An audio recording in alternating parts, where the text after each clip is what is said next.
When I married Jack, it felt like I had hit the jackpot of love. I know, it sounds like something out of a cheesy romance novel, but that's how I felt. Our wedding was nothing short of magical. The air was thick with the fragrance of blooming roses, and the sunset's golden rays shimmered across the crystal chandeliers that hung elegantly from the ballroom ceiling.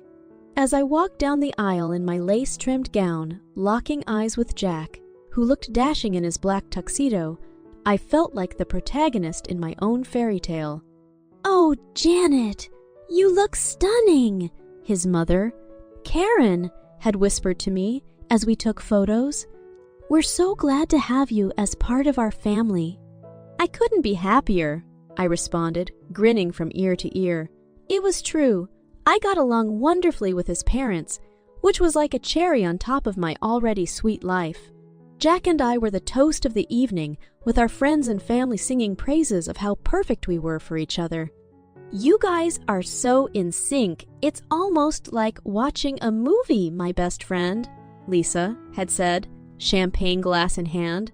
"It does feel like a dream," I admitted, squeezing Jack's hand. After the wedding, we moved into a cozy house that we both loved. It was a quaint cottage-style place, with a lovely little garden that Jack liked to fuss over. The interior was tastefully decorated, mostly with my choices, and Jack seemed to love everything I picked. "I thought this was where we'd grow old together, where we'd bring up our children, where we'd live out all our dreams." We settled into married life comfortably. While Jack had a good job initially, he eventually lost it due to some conflicts at his workplace. I didn't fret. I had a high-paying job as a marketing executive, and I loved the role reversal. Me going out and conquering the world while he took care of our cozy home. "So, what's the plan for dinner, Mr. Domestic?" I'd teasingly ask him over the phone during my lunch breaks. "Ah, Madam Breadwinner, would you fancy some homemade lasagna tonight?" He'd reply, and we'd both laugh. I admired his ability to adapt, to embrace change without letting it bruise his ego. We supported each other unequivocally, or so I thought. I reveled in the life we were building, believing in the strength of our vows and the love that had, until that point, seemed unbreakable. I celebrated my promotions with him, and he shared his hopes of starting a new job soon. "Don't worry about work, Jack," I'd tell him in the evenings, massaging his shoulders as he scrolled through job listings. "You'll find something you love, I'm sure of it." "I know, Janet. As long as we're together, everything will be all right," he would say. Those words lulled me into a sense of security, convincing me that I was living the ideal life, a perfect blend of professional success and personal happiness.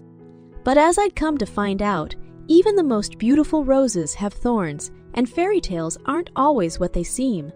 As it turned out, my seemingly perfect life was just the calm before a storm that would shake the very foundations of my world.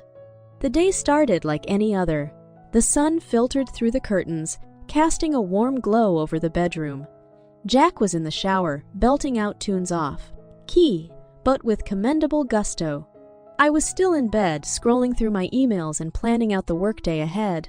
His phone, lying on the nightstand next to mine, buzzed. A new message notification popped up on the screen. Waiting.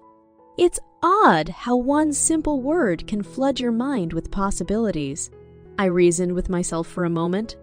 It's probably nothing, I thought. Maybe it's just a friend or a family member, but then my gut protested. Something didn't feel right. The word waiting seemed to hang in the air, ominous and charged. I hesitated, my thumb hovering over his phone. I've always respected Jack's privacy, just as he respected mine. I felt a twinge of guilt, but something urged me to proceed. I picked up the phone and unlocked it. He never had a passcode, another testament to the trust we supposedly shared. The text was from someone named Chris Locksmith. My heart sank as I scrolled through the messages. The conversation was riddled with details, types of locks, availability, and even the cost. "Hey Chris, How quickly can you change locks on a house? Jack had texted a week ago. Pretty quick. Why? Someone move out, Chris had replied. Sort of. I just need the locks changed ASAP, Jack insisted. All right, are we looking at a standard deadbolt or something fancier? Just make sure she can't get in, Jack's words stabbed at me. Okay, got it. You free this Friday? Perfect. She'll be at work. Let's do it then. Reading that conversation was like having the rug pulled out from under me. My head spun, my heart pounded, and my stomach churned. The weight of betrayal squeezed the air from my lungs. I put the phone back exactly where I found it and stared at the ceiling, attempting to process what I'd just read. This was not a random exchange. This was a meticulously planned betrayal. The bathroom door swung open, and Jack emerged, towel wrapped around his waist and another towel drying his hair. Hey, babe, you look a million miles away, he said, planting a quick kiss on my forehead. What's on your mind? Nothing, I forced a smile, my voice shaky, just thinking about work. Ah, the eternal grind, he said, chuckling as he moved towards the closet to get dressed. Well, if you're gonna be lost in thought, at least think about what you want for dinner tonight. I will, I replied, my voice barely above a whisper. As he busied himself getting ready, my mind went into overdrive. I had to do something, to retaliate, or confront him, or both. Letting this slide was not an option. The betrayal was too great, too calculated. Jack had fired the first shot in a war. He didn't know we were fighting, and it was time for me to strike back. The world had shifted on its axis, and I was no longer the trusting, naive wife. As I put on my heels and grabbed my purse, ready to face another day in my unraveling life, I realized that the real message I'd received that day was a wake-up call. And as much as it hurt, I was about to answer it in a language Jack would never forget. That day at work, my mind was a battlefield. I oscillated between seething anger and stifling despair. It was difficult to concentrate on the string of meetings and deadlines that usually filled my day. My coworkers must have noticed my lack of enthusiasm, but no one asked. Maybe they chalked it up to stress or fatigue. Little did they know, my life was quietly falling apart. When I got home, I wore my best poker face. It was still a few hours until my life would irreversibly change, according to Jack's messages with Chris, the locksmith. We carried on our evening routine as if nothing had changed, but everything had changed. But everything had. Hey, love, how was your day? Jack greeted me at the door, taking my coat and briefcase, the very image of the doting husband. It was okay, I replied, my voice devoid of emotion. Oh, just another day in paradise, he said sarcastically, referring to his job hunting efforts. I smirked. Well, we have each other, and that's what counts, right? He smiled back, wrapping his arms around me. The irony was thick, like treacle. Here we were, exchanging pleasantries, and yet he was planning to change the locks and toss me out of my own home in a matter of hours. A home that my income had primarily built, a sanctuary that was about to turn into a battlefield. Jack mentioned he was going out to the store to pick up some groceries. Need anything? He asked, innocently. No, I'm good, I replied, my heart pounding in anticipation. Once he was out the door, the clock started ticking. My plan wasn't complex, but it had to be executed carefully. I decided on hiding raw eggs around the house. It was a simple, yet effectively malicious act. In a few days, the smell would be unbearable, and he would have no idea what caused it. I took a carton of eggs from the fridge and began my devious mission. One egg was slipped into the hollow curtain rod in the living room. Another was tucked behind the fridge, taped securely, so it wouldn't roll out. I placed one inside a rarely used cupboard and another one inside an old boot in the back of his closet. Each egg was a little deposit of revenge, A ticking time bomb set to go off in a cascade of foul stench. I took extra care to place them where they wouldn't be easily found, but their smell would permeate every corner of the house. Just as I was finishing, I heard the sound of his car pulling into the driveway. My heart jumped into my throat. Had he forgotten something and returned early? Was he on to me? No, it turned out he'd been gone for about the right amount of time for a grocery run. Nevertheless, I hurried back to the living room and pretended to be engrossed in a TV show. He came in, bags of groceries in hand. "Wow, you look really into that show. Anything exciting happen?" he asked. "Oh, the usual drama," I replied, stifling the emotions boiling within me. He had no idea that the real drama wasn't unfolding on the television screen, but in the very house we stood in the life we had built together. As he went into the kitchen to put away the groceries, my eyes followed him. I felt a mix of vindication and sorrow. Sorrow for the love we'd lost and vindication for the revenge I'd plotted. If he could betray me so coldly, I had no qualms about my petty act of vengeance. Jack had already changed the locks in his heart, but I had just changed something far more immediate and foul. Soon, he'd know how it felt to have your home, your sanctuary, turned against you.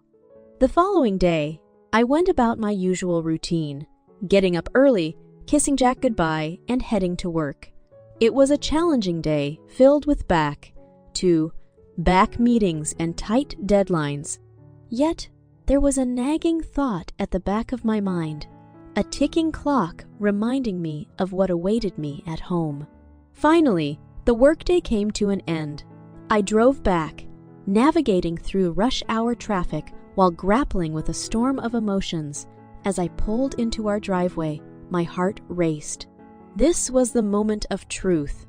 I took a deep breath and inserted my key into the lock. It wouldn't turn. I tried again, jiggling it a little, thinking maybe the lock was jammed. Nothing. It was as I'd suspected. The locks had been changed. My phone buzzed in my purse, startling me. It was Jack calling. "Hey, Jack. I can't seem to get the door open. Is something wrong with the lock?" I asked, pretending to be oblivious.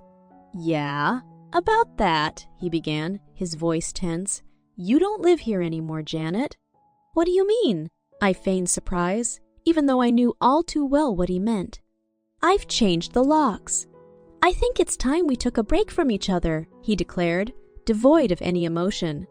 I paused for a moment, absorbing the finality in his voice. Without another word, I hung up and sat in the car for a few minutes, staring blankly at the home we had shared, now locked to me, both literally and metaphorically.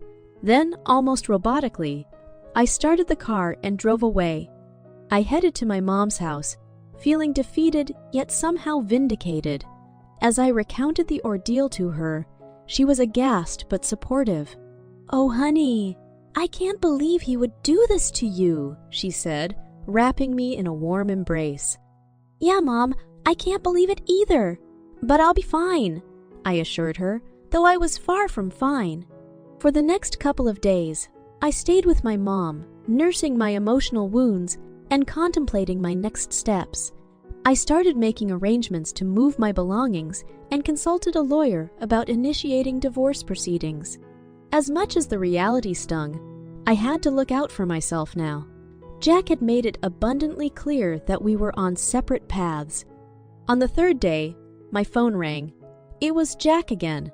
This was the moment I'd been waiting for, the moment when my petty revenge would come to fruition. I couldn't help but feel a thrill of anticipation as I answered the call. "Why does the house smell so bad, Janet?" he blurted out, his voice tinged with confusion and irritation. My lips curled into a subtle, satisfied smile. "I don't know, Jack. I don't live there anymore, remember?" He paused, perhaps finally realizing the extent of his actions, perhaps puzzled by the mysterious, disgusting odor now filling the house. I didn't care to know which. Laughing, I hung up. A weight lifted off my shoulders. While this didn't make us even, it was a start. He had turned our home into a battlefield, but I had fired back. The stench that filled our house was more than just rotting eggs. It was the smell of a rotten marriage, of love soured and trust decayed. And just like that smell, our relationship was now beyond saving. Days turned into weeks, and the process of separating our lives unfolded with a sense of grim inevitability. Legal papers were filed, friends chose sides, and the once harmonious life we had built was compartmentalized into boxes and storage units. Yet, through all this, the one thing that remained unresolved was the smell that had infested the house. Jack called me multiple times, sometimes begging, sometimes demanding to know the reason for the intolerable stench. Each time, I simply laughed and hung up. It was petty, but it was my little triumph in a situation full of defeats. As the day of the divorce hearing approached, I was a whirlpool of emotions. Angry, sad, but also relieved. My lawyer had prepared me for what to expect, but no amount of preparation could quell the anxiety that swelled within me as I entered the courtroom. Jack was already there, dressed in a dark suit, a stark contrast to the man who used to wear jeans and casual shirts. He looked at me, his eyes searching for something, perhaps a sign of the woman he once loved, or perhaps a hint about the smell that still plagued him. I returned his gaze, my eyes cold, emotionless. We were two strangers now, bound by a crumbling history and some paperwork. Finally, the judge entered, and the hearing began. It was a blur of legal jargon, agreements, and signatures. The gravity of the situation weighed on me with each passing minute. I felt like a spectator in my own life, watching as the marriage I had once held dear was disintegrated into clauses and conditions. "Is there anything either of you would like to add before I finalize this divorce?" the judge asked, looking at both of us. Jack looked at me, then back at the judge. "No, Your Honor," he said softly. I hesitated. This was my last chance to confront him, to demand answers, to maybe even get some closure. But then I remembered the message that started it all, the plan, the lockout, and the unpleasant surprises we'd both orchestrated. "No, Your Honor," I finally said, echoing his sentiment. The gavel came down, its sound resonating in the courtroom, sealing the fate of our marriage. We were officially divorced. As I left the courthouse, my phone buzzed in my pocket. It was a text from Jack. "I hope you're happy, Janet. The smell is unbearable. What did you do?" I looked at the message, my fingers hovering over the keyboard. I could tell him about the eggs, the stench, and the petty satisfaction it gave me. But what would that accomplish? Our marriage was over. The locks had changed, and our paths had diverged, possibly forever. Instead, I typed, "It's over, Jack. Goodbye." And with that, I deleted his number, a final act of letting go. Driving back to my mom's house, I couldn't help but think about how life's unpleasant surprises often come without warning, derailing the best laid plans and shattering the most robust dreams. But sometimes, those unpleasant surprises are necessary, serving as bitter medicine to treat a festering wound, or in my case, revealing the rot that lay beneath the surface of a seemingly perfect marriage. I may have lost a husband, a home, and the life I'd known, but I'd gained something invaluable, clarity, and with that clarity came the strength to move on, even if the path ahead was uncertain and fraught with challenges. I realized then that I didn't need revenge to find closure. The smell that filled our home was the smell of a life gone sour, and just like that life, it was time to leave it all behind.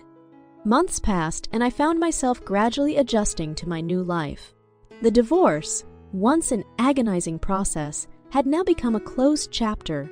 I had moved into a cozy apartment, closer to work, and had thrown myself into my career, finding solace and purpose in the daily grind. Mom was supportive, her home always open for Sunday dinners or emotional venting. My friends rallied around me, filling my calendar with brunches, movie nights, and uplifting talks. But despite their love and support, there was one last thing I needed to do to truly move on. It came unexpectedly, a wedding invitation from a mutual friend. Jack would likely be there, but instead of dread, I felt an odd sense of serenity. This was my chance for closure, to prove to myself that I had moved on, not just in action, but also emotionally. As I walked into the banquet hall, dressed in a simple yet elegant black dress, I scanned the room for Jack. It didn't take long to find him, standing near the bar, drink in hand.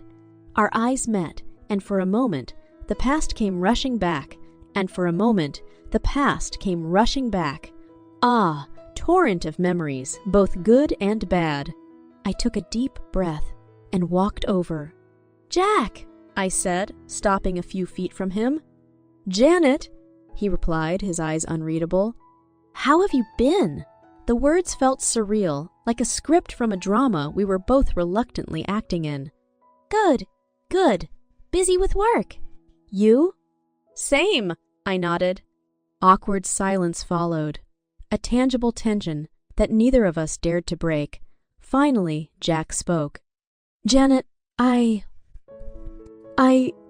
looked into his eyes, searching for sincerity. What I found was not the man who had plotted to lock me out of my own home, but someone humbler, perhaps even broken. "Thank you, Jack," I said softly. "I hope you find what you're looking for in life." A smile flickered across his lips, one that lacked its old arrogance. "You too, Janet."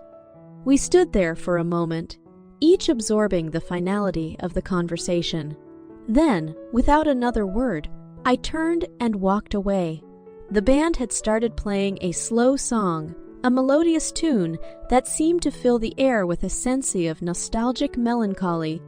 As I joined my friends on the dance floor, I felt lighter, like a weight had been lifted. Closure didn't come from gloating or from having the last word. It came from freeing yourself from the chains of the past. Our marriage had ended, not with a bang, but with a whimper, not in flames, but in soft ashes.